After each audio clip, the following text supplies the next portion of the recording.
Khajrana police ने किया अंधे कत्ल का पर्दाफाश। 72 घंटे जागकर 500 सीसीटीवी फुटेज व 800 ऑटो वालों से पूछताछ कर शातिर आरोपी को किया गिरफ्तार। पुलिस से बचने में आरोपी के गिरने पड़ने से टूटे हाथ पैर। आरोपी ने मृतक के साथ में शराब पीकर शराब के नशे में घटना को दिया अंजाम। आरोपी घटना के बाद से ही था फरार। पुनः अपने गांव पंधाना जिला खंडवा भागने की फिराक में था आरोपी। 24 जनवरी 2025 को खजराना क्षेत्र में फिनिक्स मॉल के सामने सर्विस रोड पर बाईपास पर अज्ञात लाश होने की सूचना पर थाना खजराना पर मर्ग कायम कर जांच में लिया गया। पीएम रिपोर्ट इत्यादि मर्ग जांच के आधार पर अज्ञात आरोपी के खिलाफ अपराध क्रमांक 6925 धारा 103/2 BNS पंजीबद्ध कर विवेचना में लिया गया। उक्त सनसनीखेज हत्याकांड में अज्ञात मृतक की पहचान और आरोपी की त्वरित गिरफ्तारी के लिए श्रीमान पुलिस आयुक्त महोदय के निर्देशन में थाने पर अलग अलग टीम अज्ञात मृतक की पहचान और आरोपी की गिरफ्तारी के लिए गठित की गई, जिनके अथक प्रयासों से मृतक की पहचान प्रभात नारायण चतुर्वेदी पिता JN चतुर्वेदी उम्र 59 साल निवासी स्वास्थ्य नगर सुकलिया RAPTC के निरीक्षक के रूप में की गई। उक्त टीमों द्वारा त्वरित तकनीकी सहायता, मुखबिर तंत्र, CCTV कैमरा, संदिग्धों से पूछताछ इत्यादि के माध्यम से घटना में प्रयुक्त ऑटो की जानकारी मिली। बाद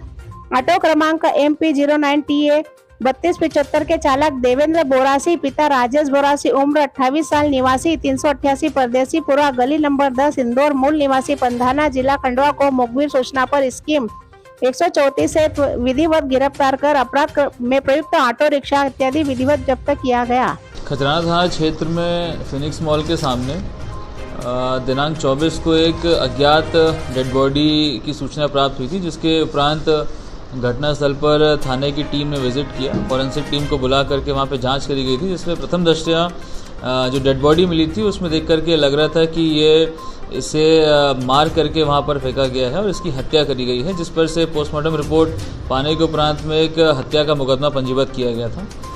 उसके बाद में लगातार खजराना थाने की टीम को लगा करके इस अज्ञात मृतक की शिनाख्त के लिए प्रयास किए जा रहे थे। इसमें फुटेजेस देखे गए, जिसके बाद में एक संदिग्ध ऑटो घटना के समय के दौरान दर्शित हुआ, जिसे लगातार ट्रैक किया गया। लगभग 800 से अधिक कैमरा चेक करने के बाद में यह ज्ञात हो पाया कि ये ऑटो किसी एक विजयनगर क्षेत्र में जा करके वहाँ से मूवमेंट इसका इनिशियल होता हुआ समझ में आया था। जिसके बाद में वहाँ आसपास पड़ताल करी, पूछताछ करी, तो ये मालूम पड़ा कि जो अज्ञात मृतक थे वो बेसिकली एक इंस्पेक्टर रैंक के अधिकारी थे, जो कि RAPTC में पदस्थ थे, जिसकी शिनाख्त होने के पश्चात में उनके परिवार वालों से पूछताछ करी गई। उनसे पूछताछ में ये पता लगा कि जो इंस्पेक्टर थे उनकी माँ का रिसेंटली देहांत हुआ था, जिसके संबंध में वो पन्ना जाने के लिए रवाना होने वाले थे। इंस्पेक्टर का नाम प्रभात नारायण चतुर्वेदी पता चला था। जब ये सूचना प्राप्त हुई तो इसके पश्चात में लगातार इंस्पेक्टर के संबंध में जानकारी एकत्रित करना चालू किया और उनके घर से लेकर के जो घटना स्थल है वहाँ तक किस प्रकार से पहुँचे इसकी तलाश जारी करी गई। जिसके अनुसार जब फुटेजेस देखे गए तो इनकी उपस्थिति परदेसीपुरा वाइन शॉप के पास में देखी गई, जिसके बाद में ये एक ऑटो में बैठते हुए नजर आए। उस ऑटो को ट्रेस करके जब तलाश किया गया तो कई ऑटो वालों से पूछताछ करने के बाद में एक ऑटो चालक जिसका नाम था देवेंद्र बोरासी, जो कि परदेसीपुरा क्षेत्र में रहने वाला है और मूलतः ये पंधाना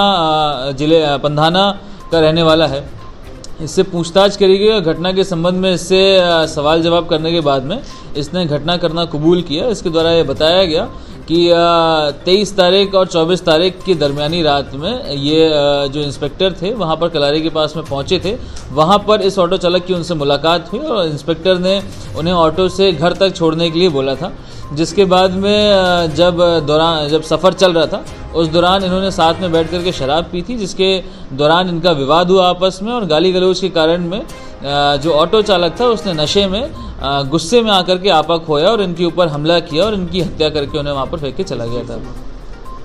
पूछताछ के दौरान में बात सामने आई है कि जो आरोपी है उसने पत्थर से इनके सिर पे मारा था, जिसके बाद उनकी हत्या हुई है। घटनास्थल के पास से घटना में इस्तेमाल किया हुआ जो पत्थर था वो भी जब्त किया हुआ है और अन्य कई सामान जो कि इस घटना में प्रयोग किए गए थे उनको भी जब्त किया गया है।